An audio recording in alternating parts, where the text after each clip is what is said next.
한참을 음미하던 왕비는 기다리고 있던 사냥꾼을 바라보며 이렇게 말했습니다. 어머? 왜 안 가고 거기 있었니? 아 참, 그래 수고했어. 내가 너한테 상을 주는 걸 깜빡했지 뭐니? 자, 상 받을 시간이지?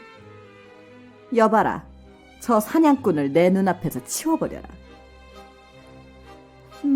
칼로 써는 게 제일 좋지 않을까? 내가 왜 그러냐고. 그야, 네가 공주를 죽였잖니? 아니, 누가 그렇게 가녀린 여자애를 죽이래? 내 명령이라도 너가 잘못한 거야.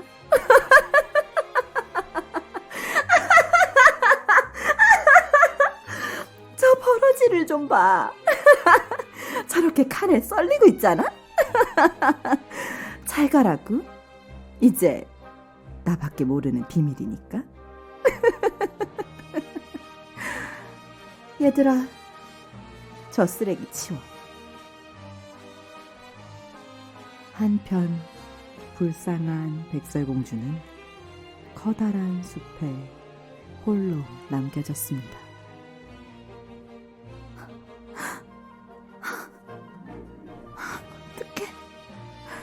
어떻게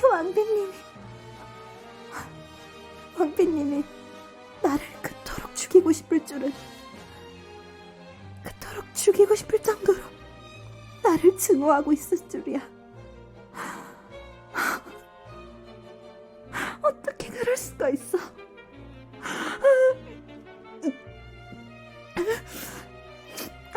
아니야, 진정해야 돼.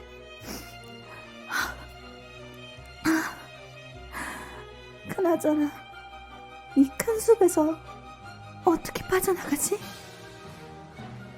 곧 있으면 너무 어두워질 텐데 어떡하지?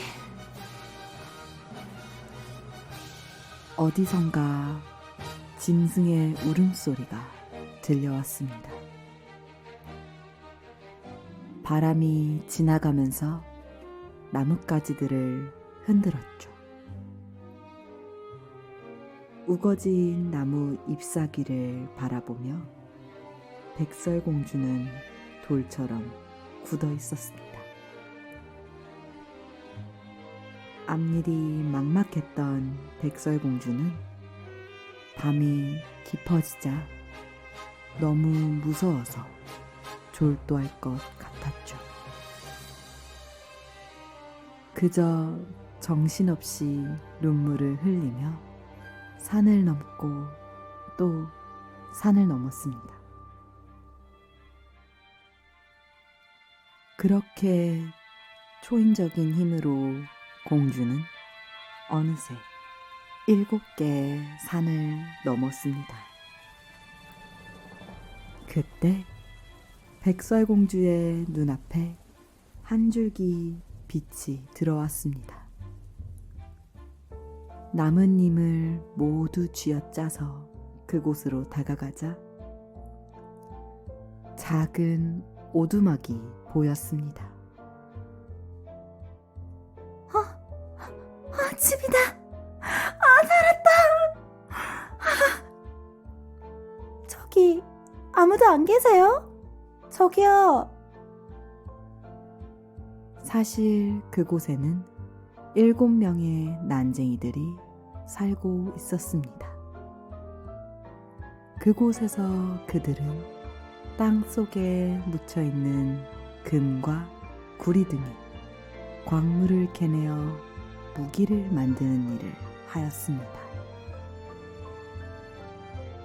백설공주가 숨을 돌리기 위해 조심스럽게 문을 열고 들어가자 방에는 작은 식탁이 있고 그 위에는 작은 접시 7개가 가지런히 놓여 있었습니다. 그리고 귀여운 나이프와 포크, 스푼, 글라스를 각각 7개씩 정리되어 놓여 있었습니다. 벽 쪽에 있는 7개의 작은 침대는 하얀 시트로 덮여 있었습니다. 목이 마르고 배가 너무나 고팠던 백설공주는 7개의 접시에 담겨있는 빵을 그리고 야채를 조금씩 골고루 덜어내서 먹고 작은 컵에서 포도주를 한 방울씩 입안에 떨어뜨렸습니다. 한 사람분만 모두 먹어서 없애고 싶지는 않았기 때문입니다. 급하게 허기를 채우던 백설공주는 피곤이 몰려와서 침대에 누우려고 했지만 처음에는 잘 되지 않았습니다. 하나는 너무 길고 하나는 너무 짧고 그러다가 드디어 7번째 침대가 꼭 맞는다는 것을 알아냈습니다. 소녀는 침대에 앉아 기도를 한 다음 달콤한 잠에 빠졌습니다. 날이 칠흑같이 어두워지자 오두막의 주인들이 돌아왔습니다. 난쟁이들은 7개의 촛불을 밝혔습니다. 방 안이 환해지자 난쟁이들은 누군가가 왔었다는 것을 알아챘습니다. 제자리에 놓여있는 물건이 하나도 없었기 때문입니다. 첫째 난쟁이는 누가 내 의자에 앉았는지, 둘째는 그릇을, 셋째는 빵을, 넷째는 야채를, 다섯째는 포크를, 여섯째는 나이프를, 일곱째는 포도주를 누가 건드렸는지 알고 싶어 했습니다. 첫째 난쟁이는 방 안을 둘러보다가 자기 침대가 주름져 있는 것을 보고 누가 침대에서 잠을 잤을지 놀랐습니다. 다른 난쟁이들도 침대로 가보고는 저마다 침대에서 누군가 잠을 잤다며 소리를 질렀죠. 그러나 7째 난쟁이는 자신의 침대에서 백설공주가 잠든 모습을 보았습니다. 그가 소리를 지르니까 다른 난쟁이들이 그리로 몰려왔습니다. 놀란 난쟁이들은 백설공주를 자세히 들여다보기 위해 촛불을 가지고 왔습니다. 저런 어쩜 이리도 아름다울까요? 난쟁이들은 너무 신이 나서 미처 백설공주를 깨울 생각도 하지 못했습니다. 7째 난쟁이는 친구들의 침대에서 번갈아 1시간씩 눈을 붙이면서 밤을 보냈습니다. 아침이 되어 잠에서 깨어난 백설공주는 7명의 난쟁이들을 보고 깜짝 놀랐습니다.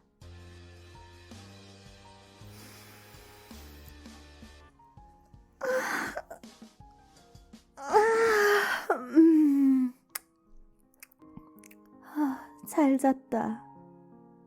응? 누구세요? 난쟁이들은 친절하게 자기소개를 한 뒤 백설공주의 이야기를 들으려 했습니다.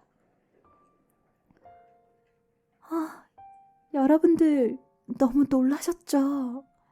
죄송해요.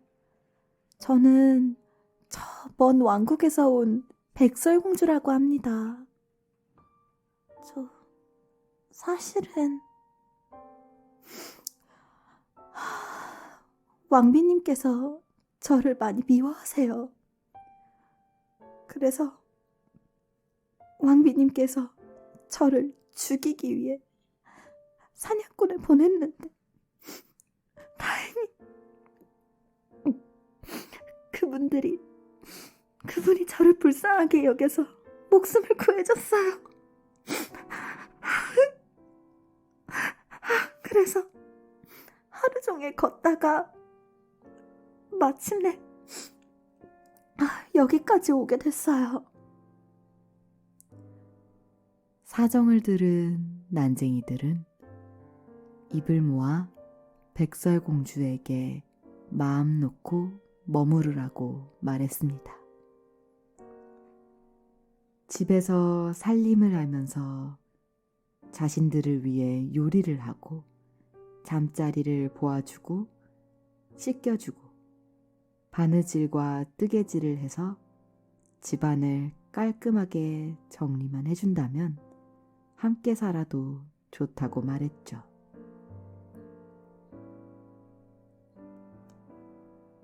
그렇게 백설공주는 난쟁이들과 함께 살면서 살림을 하게 되었습니다. 아침이면 난쟁이들은 광물과 금을 캐러 산으로 올라갔습니다. 저녁에 난쟁이들이 돌아오면 벌써 맛있는 요리가 준비되어 있었죠. 낮에는 백설공주 혼자 있기 때문에 마음씨 고운 난쟁이들은 당부의 말을 잊지 않았죠. 당부의 말은 이거였습니다. 당신의 계모를 조심하세요. 그 여자는 당신이 여기 있다는 것을 곧 알게 될 겁니다. 아무도 집안에 들여보내서는 안 된다고요. 왕비는 백설공주의 허파와 간을 먹었다고 생각했기 때문에 자기가 다시 나라에서 가장 아름다운 여자가 되었다고 확신했습니다. 그래서 하루는 왕비가 거울에게 가서 물었습니다. 거울아, 거울아, 벽에 달린 거울아, 이 나라에서 누가 제일 예쁘니? 그러자 거울이 대답했습니다. 왕비님도 보기 드문 미인이지만 저 산 너머 7 난쟁이가 사는 곳에 백설공주가 무럭무럭 자라고 있습니다. 이 나라에서는 아직도 백설공주가 누구보다 1000배는 아름답기 때문이죠. 왕비는 기가 막혔습니다. 거울은 거짓말을 하지 않기 때문이죠. 그렇다면 사냥꾼이 자기를 속이고 백설공주를 살려두었다는 소리였습니다. 공주가 살아있다니, 내가 분명히 죽였는데? 진짜 사냥꾼 이 자식 끝까지 나를 도우면 안 되네. 진짜. 더 이상 다른 사람에게 부탁할 수가 없겠어. 이젠 내 손으로 직접 해결하는 수밖에.